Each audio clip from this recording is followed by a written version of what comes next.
Bienvenidas y bienvenidos a Otra Trama. ¿Cómo les va? ¿Cómo están ustedes?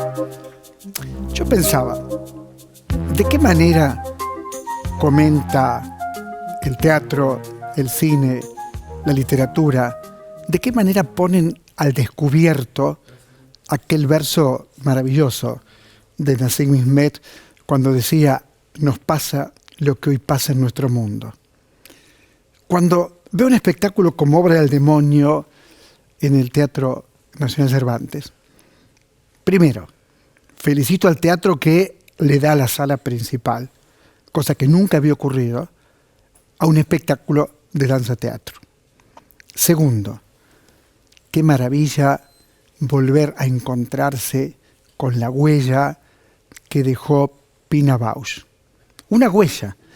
Me acuerdo hablando con Guillermo Cuitca una vez, y él me contaba cómo su obra plástica tiene absolutamente que ver con Pina Bausch.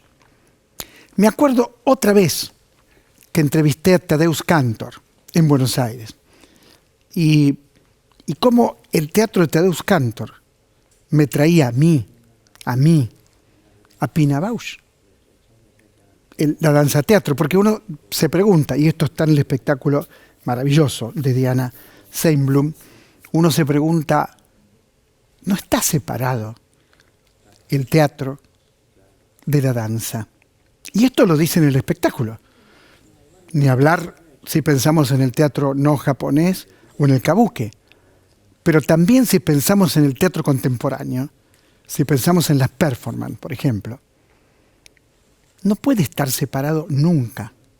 Yo diría que el mejor teatro que he visto en mi vida, y he visto mucho, obviamente, por mi trabajo, siempre tenía algo de esa unión, que de alguna manera es indisoluble, que es la danza con el teatro. Bueno, todo esto lo digo porque está con nosotros Diana Seinblum y está con nosotros Celia Argüello, porque vamos a hablar de un espectáculo que nos toca. Cuando te digo que te toca, no te estoy diciendo que pueda contar el espectáculo. Vamos a ver imágenes, por supuesto. Que tiene un principio, un desarrollo y un final. No. Que puede tener algo que ver con una historia que voy a seguir. No. Es otra cosa. Es otra cosa. Es otra cosa que también tiene la literatura. Te muestro este libro, Gente que habla dormida, de Luciano Lamberti. ¿Cómo maneja el terror? Pero no el terror, lo que comúnmente creemos que es terror. No. En mi opinión, él está aquí, o sea que le vamos a preguntar a él, ¿no es cierto? Es el avance de lo siniestro. Por ejemplo, dos jóvenes, dos muchachos, que después son hombres, que viven agarrándose a trompadas. Cada vez que se ven, se agarran a trompadas. Creo que uno se llama Moroni, creo, me puedo equivocar, porque no lo tengo anotado. O un señor con máscara que mira cómo duermen los otros, o sea, invade casas para mirarlos dormir. Entonces, no sé si es el terror. U otro que descubre un monstruo en sí mismo. Y el monstruo, claro, está allí. Pero ¿dónde está? ¿Afuera? ¿Adentro? ¿Dónde está? Está en sí mismo. Y otro tema. Si yo te digo Samuel Euchenval, ¿qué pensás? Un guapo en 900. Pensás en un hombre que durante las primeras décadas del siglo, nació en el año 1899 nació. Trabajó un realismo con influencia de Strindberg, de Ibsen. Pero un guapo en 900. Acordate la escena de Natividad, cuando le da un cachetazo al guapo y le dice: yo no cambio nunca, ni aunque llamen a degüello. Bien. ¿Por qué Mariano Docena, excelente director de teatro, se le ocurrió poner en escena una obra de 1936, que es El gato y su selva, con un anacronismo a todas luces presente. Mujeres que defienden la virginidad como algo central en sus vidas. Un hombre prácticamente secuestrado por sus tías, que le dicen, si tenés todo, ¿por qué querés salir de nuestra órbita? Si te damos todo, menos la vida, le dan todo. Es curioso, porque el espectáculo tiene una enorme potencia dramática y es como hablar y pensar en 1936. Bueno, parte del elenco está hoy con nosotros, además de todo lo que les conté. Pero cambio de lugar, tomo el programa de Obra del Demonio, Invocación 11, Bauch, y me voy a la mesa redonda, por lo que veo redonda, para saludar a... Yo miro al apellido porque tengo miedo de equivocarme, por eso lo miro todo el tiempo, ¿viste? Diana, si fuera Diana solo... Más fácil. Facilísimo, Diana Scheinblum. Scheinblum. ¿Ves? Algo tenía que hacer mal. No es fácil. No sos la el creadora único de Scheinblum, ¿no? Y Celia Argüello. ¿Cómo va, Celia? Bien, muy bien. Ahora gracias. me acuerdo de vos. Sí, ahora sí. Porque yo vi el espectáculo. Buenísimo. Entonces ahora sí me acuerdo perfectamente. ¿Trabajaste con Pina Bausch? ¿Bailaste con Pina Bausch? Contame. Sí, a mis 26 años, bueno, en realidad a los 15 conozco la obra de Pina sentada en la Martín Coronado viendo la consagración de la primavera y Café Müller, nada menos. Y dije, eso es lo que quiero hacer, y años más tarde el Instituto Goethe me invita a una beca para que vaya a la Folkwang, que era la escuela en ese momento que dirigía Pina. Y a partir de ahí tengo la suerte, por una suerte de cosas que suceden, de conocer a Pina y de entrar al semillero de Pina. Los jóvenes entraban a una compañía que acompañaba a Wuppertal, que no estábamos directamente allí, y básicamente lo que más bailé de sus obras es la consagración. De la propia. 3 años. Sí, 3-4 años. 3-4 años. Sí. ¿Cómo era Pina Bausch? ¿Cómo era trabajar con Pina Bausch? Básicamente yo la sensación más fuerte que tenía era la capacidad de trabajo que tenía esa mujer. Empezaba muy temprano, terminaba muy tarde, y la sensación era que esa mujer estaba para eso, ¿no? En este mundo, ¿no? Como si no existiera otra circunstancia en su... A mí me fascinó Obra del Demonio. ¿Por qué? Yo te pregunto a vos. Bueno, contame vos. ¿Por qué me fascinó a mí? ¿Por qué los puede fascinar? Bueno, creo que es una suerte de mundo muy contemporáneo en principio, porque es nuestro mundo, el mundo de una suerte de generación y mi conducción, y que entonces creo que hablamos de cosas muy contemporáneas y también con una cantidad de imágenes que estamos viendo. Mientras hablamos vemos imágenes. Okay. No, y tenemos a pleno la pantalla, están las imágenes para que también el espectador, quien está mirando televisión, pueda disfrutar aún con la mediación televisiva. Celia Argüello, sos bailarina del grupo, sí me acuerdo de vos mirando las imágenes. Sí. Y coreógrafa también. Sí, también. Porque ella convocó coreógrafas, ¿no? Básicamente, coreógrafos y coreógrafas.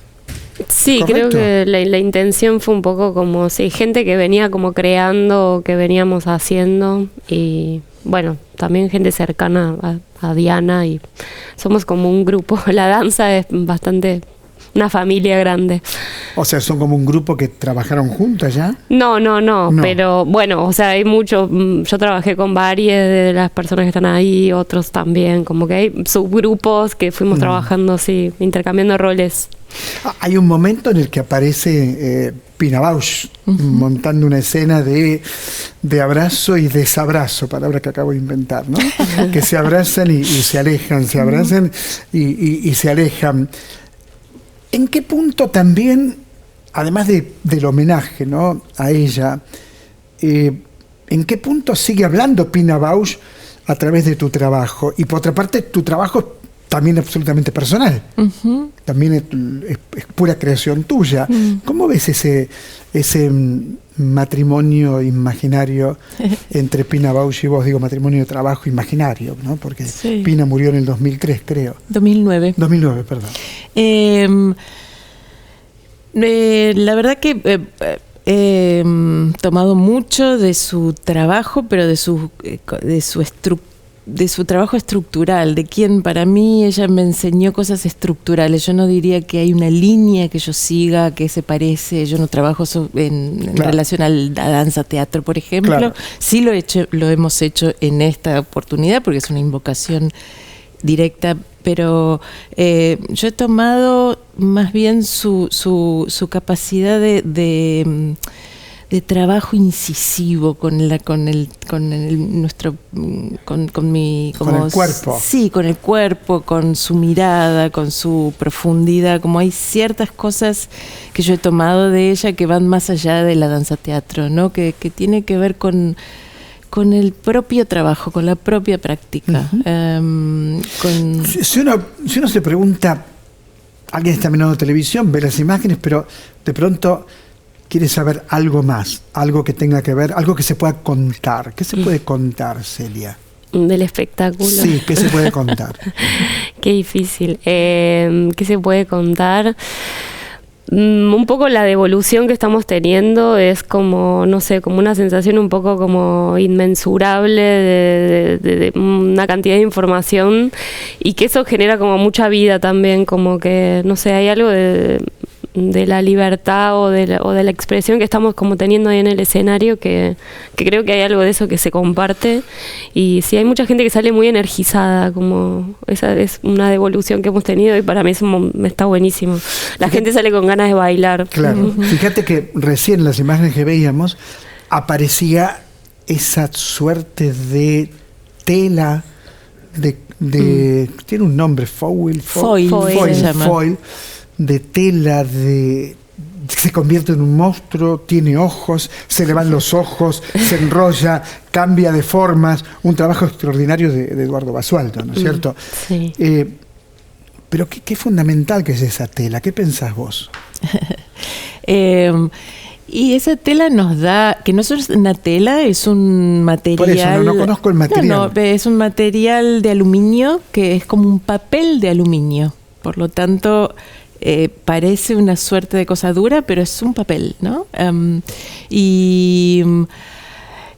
Bueno, nos da la posibilidad de lo onírico, de entrar a otros mundos, claro, ¿no? Sí. De entrar a inframundos, a mundos, a universos, a una poética, a un espacio que cambia de geografías, por lo tanto hace que podamos viajar con todo eso que se va moviendo. Uno va viajando, va viendo cosas diferentes, va entrando a diferentes poéticas.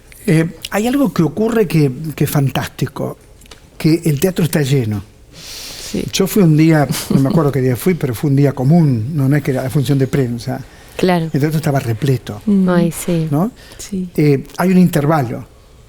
Es un espectáculo de casi 3 horas por lo menos, ¿no? Y la gente sale fascinada y en un teatro repleto. Y uno se pregunta, ¿qué pasará? ¿No? Digo, ¿qué pasará entre el espectador y lo que ustedes producen allí? Que finalmente podría ser muy abstracto, ¿no? Digo, ¿cómo trabajaste vos como coreógrafa y en este grupo lo que haces? Que haces muchas cosas, pues todos hacen muchas cosas. Sí, hacemos muchas cosas. Sí, fue como un proceso muy largo también, porque estuvo como atravesado por la pandemia y como ¿Empezaron muchas... antes de la pandemia? Sí, empezamos antes o y el medio proyecto ahí, sí. Data del 2018. Se viene craneando, claro. Sí. Entonces fue como un proceso muy, sí, como también hay mucha entrega, como, y creo que el espectáculo como que eso, habilitó, Diana, como mucha generosidad, y todos los materiales que están ahí como que son son de todos, ¿no? Como que algo muy compartido. Entonces es como muy lindo trabajar en ese sentido. Y ahora que estamos teniendo como esa devolución y que el teatro esté lleno y que haya como, no sé, es como una fiesta de todo, ¿no? De haber podido como volcar toda esa creatividad junto con colegas, con quienes no habíamos trabajado tanto también. Porque esta idea que sean coreógrafos es tuya. Sí, ese fue el corte que hice para el trabajo. O sea, son bailarines, bailarinas, coreógrafas. Sí. Para mí era muy importante. ¿Por qué? Que sean personas que tengan sus propias prácticas y que podamos entender y que cada uno entienda desde su trabajo cómo ha sido atravesado por Pina Bausch, ¿no? Es una invocación a Pina, entonces no me interesaba gente que simplemente bailara, sino que pudiera pensar en relación a su propio trabajo, como Pina ha entrado a modelar sus obras. ¿El elenco proviene de dónde? Digamos, ¿proviene de la danza clásica? ¿Proviene de la danza teatro? ¿Cuál es la formación de base de la mayoría del grupo? Sí, más danza contemporánea. Danza contemporánea. Sí, y performance. No, de la danza clásica nadie. La danza clásica nadie. Sí, más de la danza contemporánea, sí. Y de la performance y mucho teatro también, ¿no? Hay gente que está formada en teatro también. Pensaba en los cuerpos, ¿no? Los cuerpos que en mi opinión son lo central en el teatro, ¿no? Digo, en el teatro, ¿qué es el teatro? El teatro son cuerpos con cuerpos, o sea, cuerpos de actrices, actores, bailarines, bailarinas y espectadores, espectadoras. Eso es el teatro. Si tiene eso, como diría el amigo Grotowski, hay teatro. Y si no, no hay teatro, ¿no es cierto? A la vez hay un trabajo de puesta en escena muy, muy minucioso, muy, muy minucioso. ¿Esos cuadros son idea tuya, cada uno de esos cuadros? Bueno, yo podría decir que es una conjunción de cosas, no es una conjunción de imágenes que han surgido en las improvisaciones, de todo el trabajo que Eduardo ha volcado para nosotros, todo su imaginario lo ha puesto en función de nuestro imaginario, y bueno, todo eso ha empezado a convivir de una manera en la cual aparecen esos cuadros. Yo no podría decir ni que son míos, ni que son de Celia, ni que son de Eduardo, ¿no? Es un trabajo realmente colectivo que hizo que emerjan esos cuadros que están ahí. Y el demonio está. Y el demonio está. El demonio está. Sí, el demonio está. El demonio es interesante, el demonio. Es como una figura muy interesante. Sí, para mí sí, es muy interesante. Sí. El demonio exorciza, ¿no? Claro.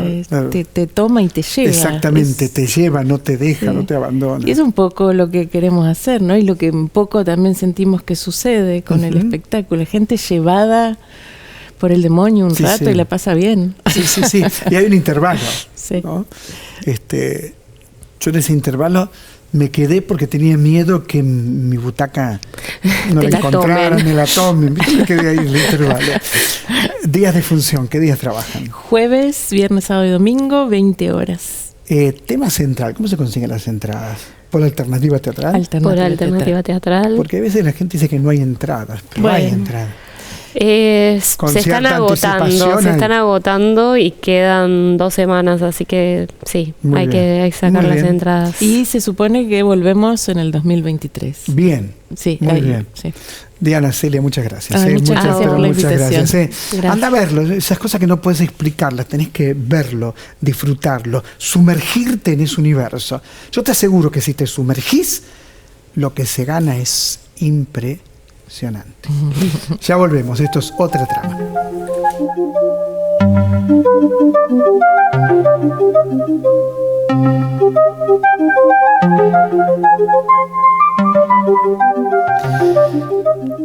Estaba hablando con Luciano Lamberti de su talento, ¿no? Gente que habla dormida, que reúne 3 libros. Yo digo, como todo periodista me informo no solo leyendo los libros, sino también leyendo muchas cosas sobre la persona que nos toca entrevistar. Él habla del terror. Pero yo, no él, que ya lo va a decir él. Yo hablo de lo siniestro. Yo en todos los cuentos en todos los cuentos encuentro una matriz siniestra, algo que avanza, que es lo siniestro, ¿no? Aquello que Freud decía como extraño y familiar al mismo tiempo. Bueno, y ahí, por supuesto, puede aparecer el terror, pero es un terror mucho más interesante, tiene una densidad mayor. Maestro Luciano Lamberti, ¿cómo lo ves?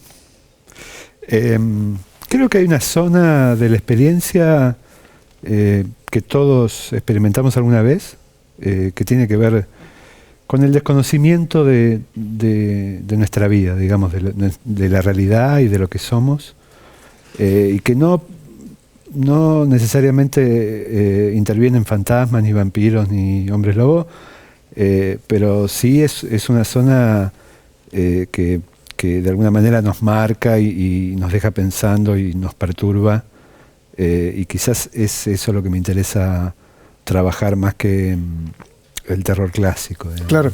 Aquí hay un libro nuevo, ¿no? Que es el primero, ¿no? Creo que es el primero, que es Pequeños robos a luz de la luna, porque después el volumen tiene dos libros más. ¿No es cierto? Dos libros que ya habían sido publicados y son reeditados, que son El asesino de chanchos y El loro que podía adivinar el futuro.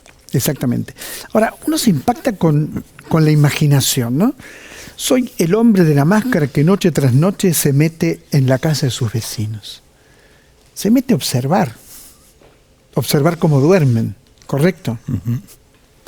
Es una especie de artista o de metáfora del poeta, ¿no? El que mira a los demás y trata de ver a la gente sin el disfraz que usa cotidianamente, y que trata de captar eso que sucede cuando la persona se olvida de sí misma, ¿no?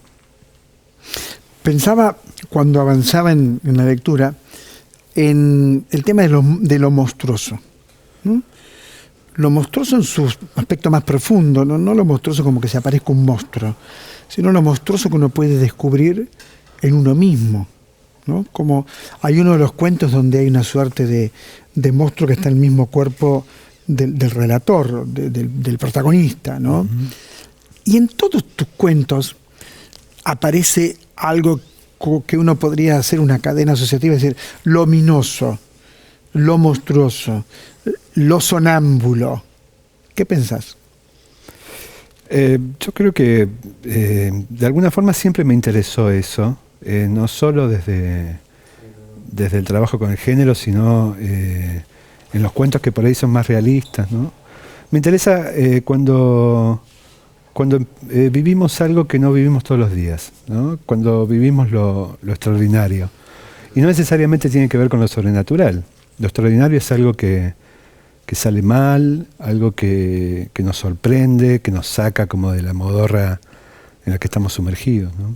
Entonces, para mí, yo que enseño a escribir, de alguna forma, siempre intento que mis alumnos piensen en esa clase de experiencias, ¿no?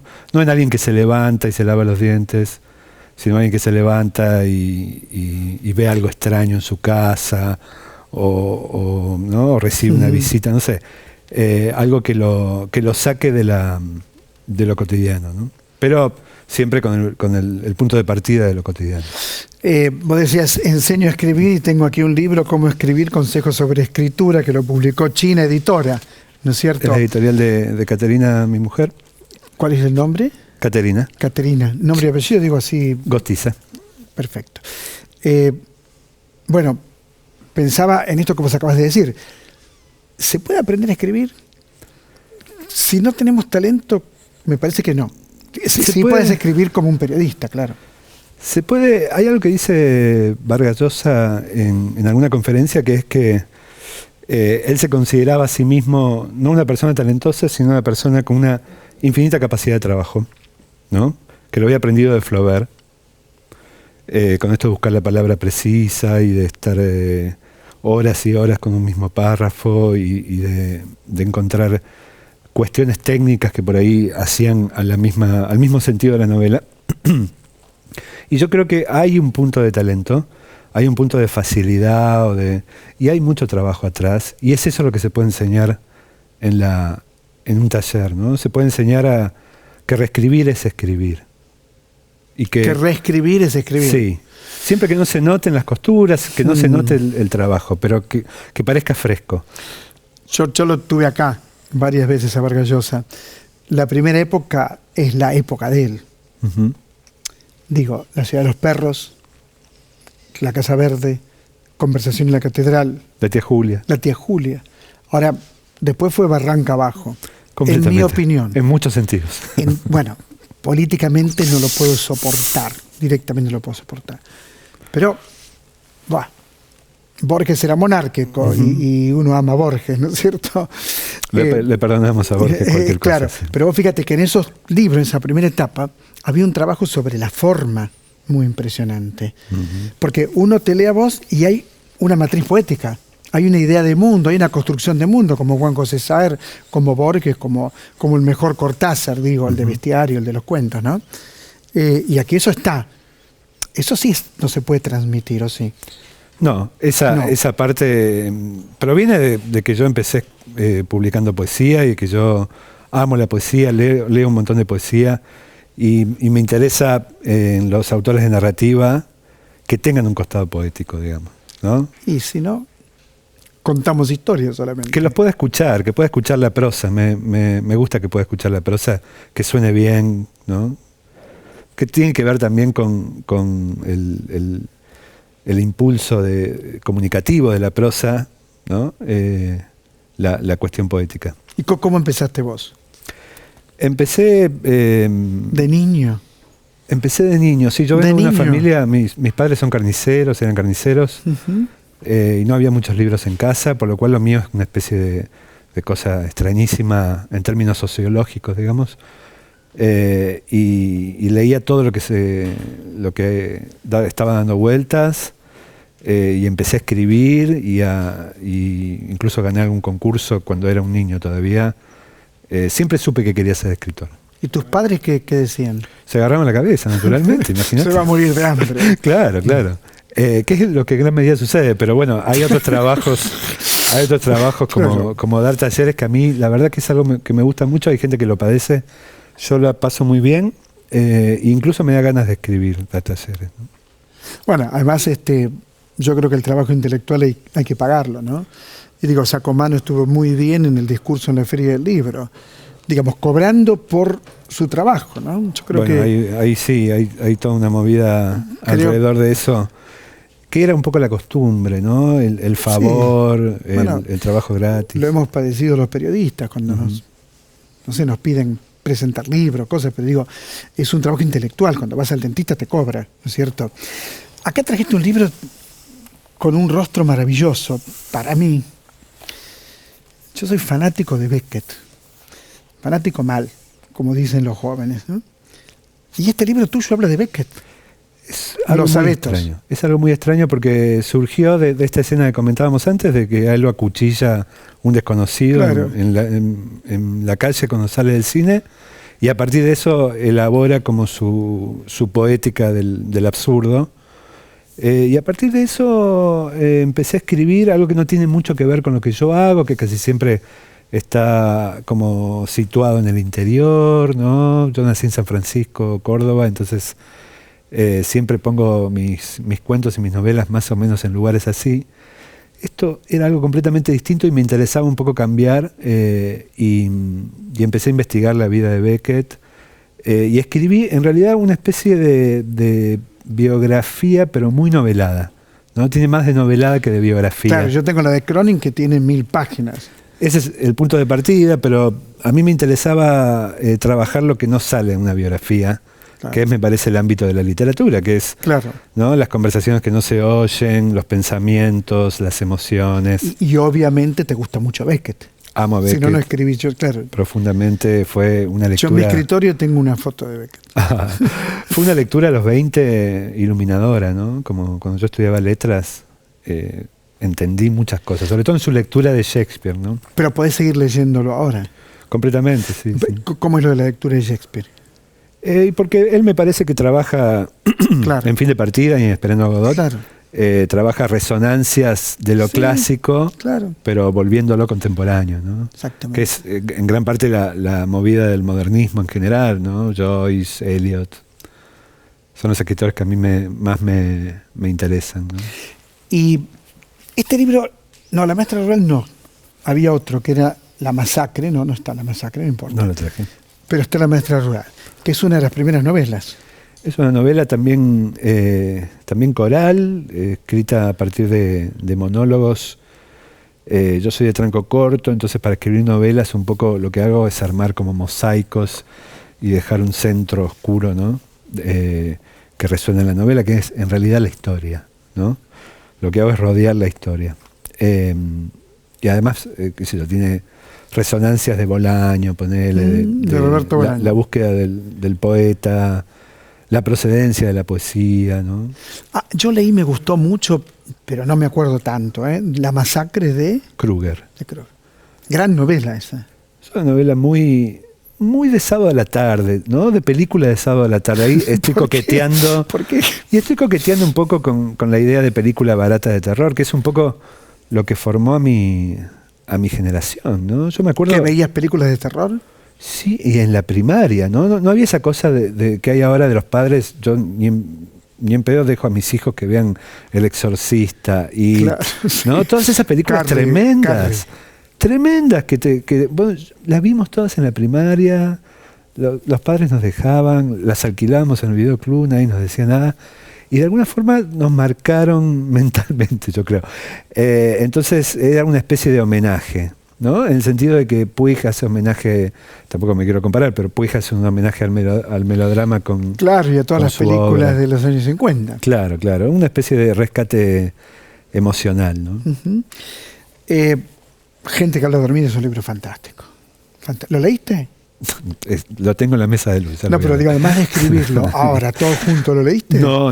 Te va a impactar. No crees. No puedo. ¿Por qué? Y lo primero que saltan son los errores. Yo lo abro así y ya veo un error. No. Te lo juro. No hay errores, ¿por qué? Pero vos porque estás cómodo leyéndolo, yo estoy nervioso. ¿No? ¿Qué se me habrá pasado? Una coma, una palabra que suena mal. Qué notable, ¿no? Bueno, sos un gran escritor, así trabaja un gran escritor. Bueno, muchas gracias. Luciano, muchas gracias. Muchas gracias. Como siempre digo, encontrate con el libro. Una entrevista es un puente, solamente un puente. Tenés que ir al libro, buscarlo, sentirlo, olerlo. Puedes olerlo, tocarlo. Marcarlo depende de tu estilo. Pero tenés que tener el libro. Haceme caso. Lee a Luciano Lamberti, haceme caso. Vas a ver. Enseguida volvemos. Hay teatro, por supuesto, no podía ser de otra manera otra trama sin teatro. Ya venimos.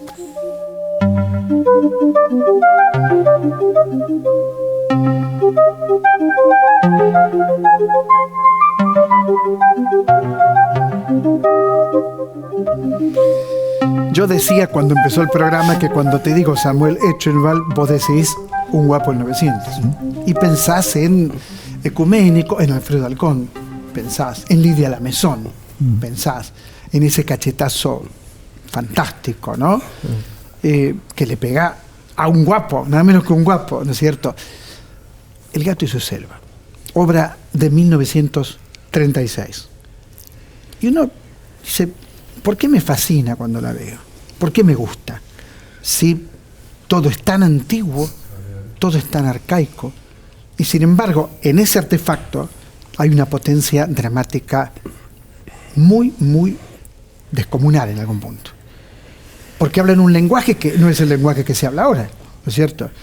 Y porque las cosas que dicen estas tías no se pueden creer. Mariano Docena, maestro, creador de todo esto, ¿no es cierto? Bueno, sí, la verdad que... ¿Por qué elegiste una obra de 1936? Bueno, porque en realidad me gusta rescatar estas obras, ¿no? Que están en desuso, que casi algunas ni están digitalizadas. Y bueno, la verdad que encontré en esta obra una joyita, desde la dramaturgia, ¿no? Desde el lenguaje, que me parece, sí, en desuso, pero con una potencia poética impresionante. La estructura ibseniana, tiene una estructura perfecta. Claro, bueno, el intertexto es Ibsen y Strindberg también, para mí. Exactamente, para mí, ¿no? Exactamente. Y bueno, también lo absurdo de la historia, ¿no? Lo absurdo, pero también lo potente, lo extraño, pero que hace que esa obra permita muchas reflexiones de cosas absurdas que siguen sucediendo en los vínculos. Claro que sí. Específicamente. Pablo Rodríguez Albi, Eleuterio. Eleuterio. Terrible. Sí, bueno, un hombre... ¿Qué te secuestraron? No, me adoptaron, me criaron mis tías. A su imagen y semejanza, más bien la imagen y semejanza de Merceditas. Eufrasia es mi compinche, es todo lo que está bien. Merceditas es todo lo que está mal. Es el rigor, la estructura, la castración. No sentís ganas de... Muy bien, la castración. ¿No sentís ganas de rebelarte? Y bueno, la obra justamente reza de eso. Es la primera vez que me revelo ante mis tías. El enfrentamiento que tengo con mi tía Mercedes, que es la máxima autoridad, es la primera vez que sucede en más de 40 años. Y entonces es un momento sin precedentes en mi vida y en el conflicto que vive Eleuterio a lo largo de la obra. No quiero contar mucho, pero es una rebelión pequeña. La que puede. Es la que puede, exactamente. Es la que puede con los recursos que tiene. Bueno, voy a ir a las brujas. Cristina Dramacino. Sí. Es terrible lo que tu personaje Mercedita. Sí, Mercedita, es terrible. Lo terrible. Mala que es. Sí. Es como discutíamos cuando creábamos la potencia de Merceditas en la obra, es una mujer macha, al estilo de la madre del Guapo del 900 también. Es una mujer Eichelbauana, ¿cómo se diría? Sí, es muy fuerte y ve que se le viene encima a todos. Si pierde al sobrino, pierde todo. Recién dije mal tu apellido, me dicen Dramicino. Dramicino, no importa, lo dicen de tantas maneras. Pero espera un minutito.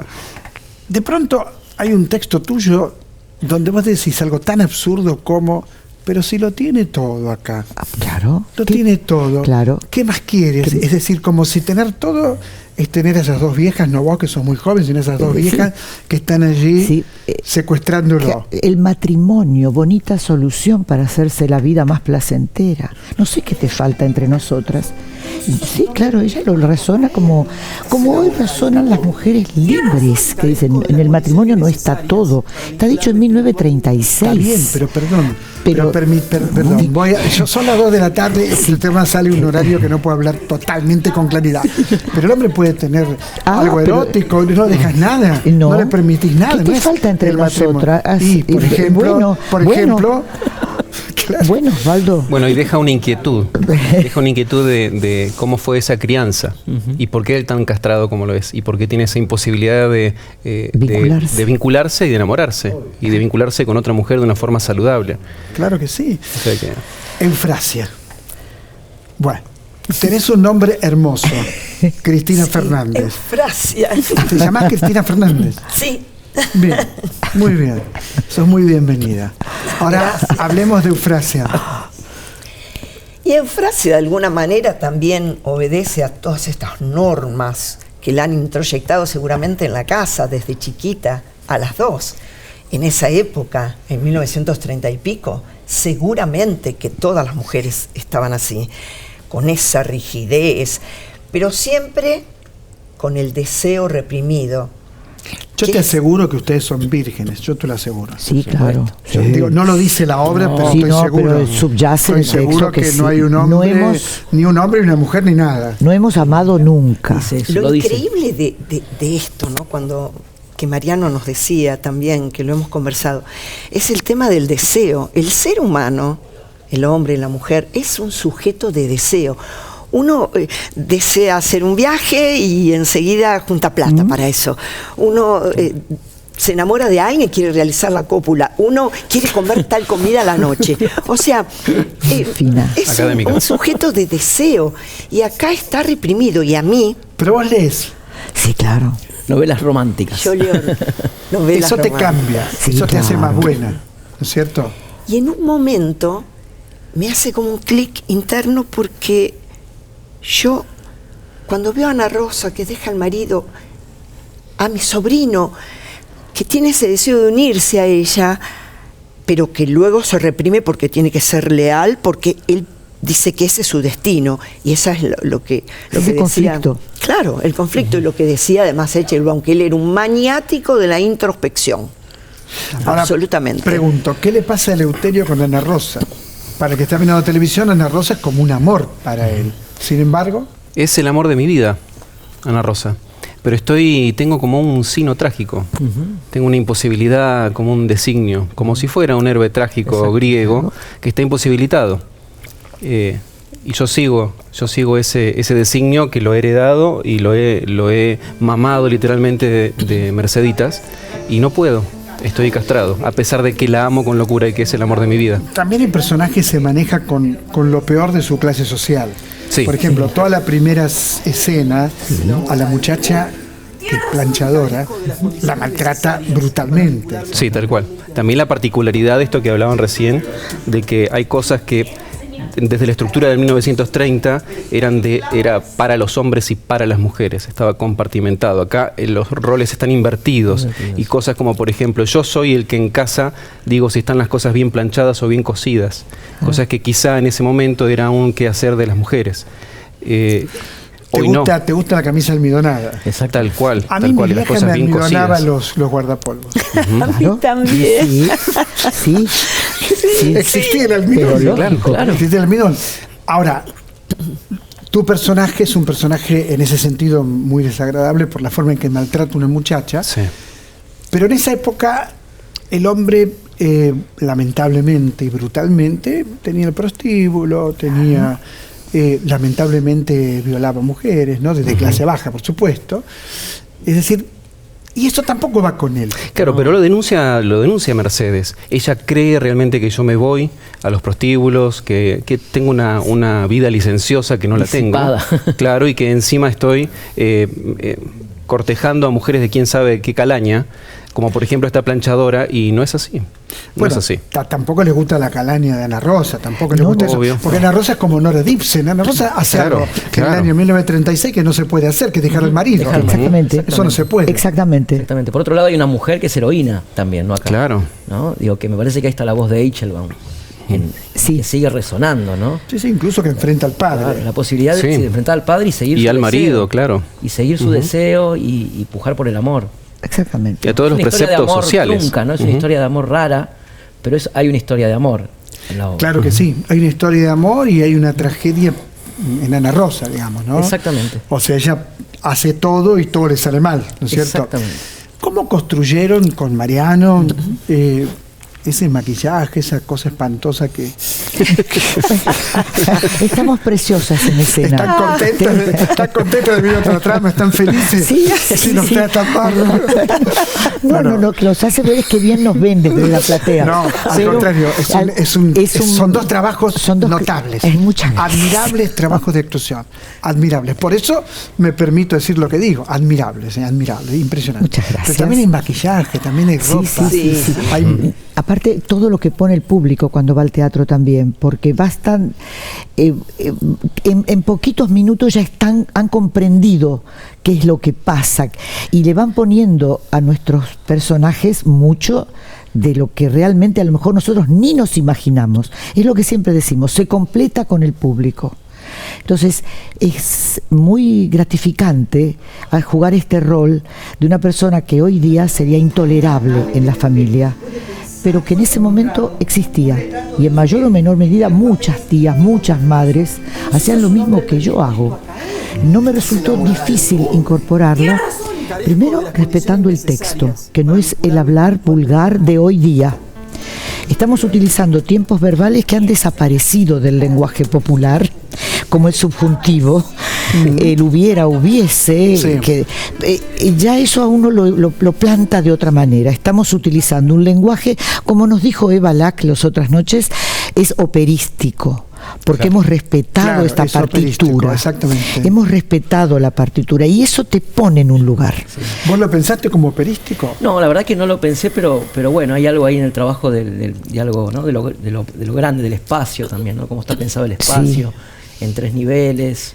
Y bueno, respetar lo clásico que pide el autor, ¿no? El trabajo de escenografía y vestuario que realiza Nicolás Nani. ¿Cómo también- habrá sido la apuesta en 1936? ¿Cómo habrá sido? La hizo Cunil Cabanellas, nada menos. Exactamente. Nada Pero menos. ¿cómo habrá Nada menos. sido? ¿Habrá sido como la tuya? Ojalá, No, bueno, no lo ojalá, sabemos. ojalá se parezca No lo un poco, sabemos. ¿no? Ojalá se parezca un poco, sería un honor. Pero bueno, es algo que a mí me gusta siempre rescatar también, la distancia temporal también en la escena, Sí. ¿no? Porque genera comportamiento, genera una belleza distinta también, ¿no? Vamos, hiciste Ibsen. Exacto, Espectros. Espectros, Sí. me acuerdo perfecto, Teatro de la Cooperación. Exacto, sí. Gran trabajo ese. Bueno, ¿no? gracias. Y acá hay algo así de Ibsen, ¿no? Ella que es más buena. Sí, pero Será por hay- el nombre. Claro, significa, es verdad, buena, bien, del griego. Pero frasia, en realidad frasia, de frasión del griego significa alegría. Y qué paradójico, porque termina llorando ella. Porque en un momento, aunque está tan reprimida, porque tiene que respetar los valores, y la hermana la cosa también, es como un vuelo que yo siento y que trabajé como actriz, ¿no? Y gracias a Mariano, Claro. que sí, psicológicamente nos iba diciendo realmente, y por ahí comencé a imaginar como actriz, que eso es fundamental, ¿no? Para luego ver qué movimientos, qué me sale desde el cuerpo, ¿no? Incluso en la lectura y en la relación con mi hermana, que es la fundamental. Pero cuando yo veo lo que le pasa a él, y elementalmente cuando vamos a la casa de Ana Rosa y veo lo que siente Ana Rosa, hay un despertar en mí que solamente lo muestro en los labiecitos muy rojos pintados, donde ella me dice que ya soy un Es una desastre, desfachatez. me pone la carita así Claro, para mirarme en el digamos, espejo. aviva algo muerto en vos, que es el deseo. Exactamente, el ¿Qué deseo. es el deseo? Que como ser humano tenemos Tener todos. un amor, tener un amor. Y en un Aunque sea momento le uno, digo, aunque un sea amor. uno. Pero sí, pero no puedo, yo tampoco. Y Las escenas que perdón. no, por favor. Que muchas de las escenas que jugábamos en los ensayos con nuestro sobrino tenían una carga erótica también. En los ensayos nos hacía ver Mariano que los diálogos parecen escritos como para una mujer celosa, para la esposa, Pero obviamente, para un pero amante. que están Eso enamoradas es de él. la crispación que tiene todo esto, es el reproche desde lo erótico de la mujer. Parece mentira hasta cuando le dice que no come. Debes satisfacer tu apetito con cualquier cosa que encontrás por ahí. ¿Hablo de la comida o de qué? Es riquísimo. Entonces el actor encuentra en la partitura tanto material que enseguida, por supuesto el director te lo tiene que permitir y Claro. hacer volar, si no lees lo que está escrito nada más, pero va surgiendo algo que decís, sí, yo sé de dónde salir con esto. Es una partitura rica, está cargada de sensibilidad, no de tía solamente, acá hay otras cosas no resueltas. Sí. Tu personaje ¿No? tiene un vínculo con el marido de la mujer de De la historia, sí. De la historia. Ujú. Sí, mi amigo. Ahí entra, ¿no? una cosa también contradictoria Sí. como personaje, ¿no? Sí. Es que estoy lleno de contradicciones.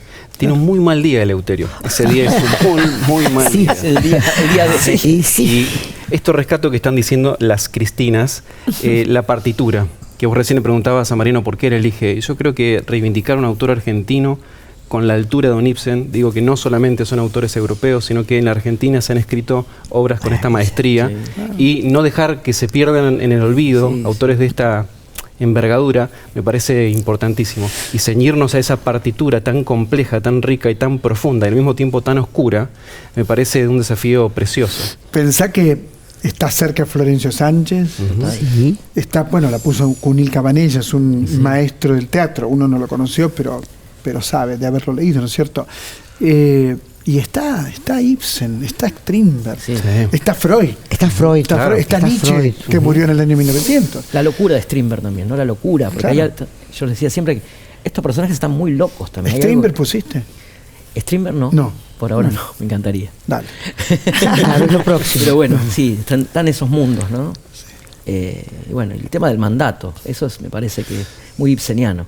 ¿Te han criticado el tipo de elección de obra, ¿no? En el pleno siglo XXI. Bueno, soy un bicho raro en general en relación a otros directores de mi generación. Quizás yo no escribo, entonces también me gusta nutrirme de materiales y siempre el ojo me tira para ese lado, ¿no? Como este tipo de textos que, bueno, que no se hacen o que... Y que no quisiste intervenir. Y que no quise intervenir, eso siempre... No quisiste cortarlo, no quisiste... No, me gusta esto de respetar la partitura porque me parece que hay un valor ahí, ¿no? Hay un valor que ese texto fue escuchado también por un público en 1936 y me gusta ver qué pasa con eso, ¿no? También cómo ese texto sigue replicándose de la misma manera y generando quizás el mismo efecto. Me encantó lo que dijo Eva Laxo, lo voy a afanar ya, lo voy a repetir en todas partes. Operístico. Claro, Está buenísimo. porque ella, como también dramaturga, elogiaba el haber mantenido el texto. Claro, porque eso si es. le hubiera cambiado el texto es otra cosa. No podríamos Si hubieras- sostenernos. claro. ¿Cómo nos sostenemos si no? Sí, como se decía clásicamente antes, ¿no? El verbo, se decía a la expresión de Echelbaum, es maravilloso. No el verbo como gramaticalmente, que son acciones, sino el verbo como toda la expresión de él, la forma de manifestarse. Como Tiene una autor. Ahora, que qué musicalidad. interesante para una actriz, ¿no? Que supongo que ustedes serán lo contrario, esos personajes. Qué interesante meterse Ah, en sí. algo tan lejos de uno, ¿no?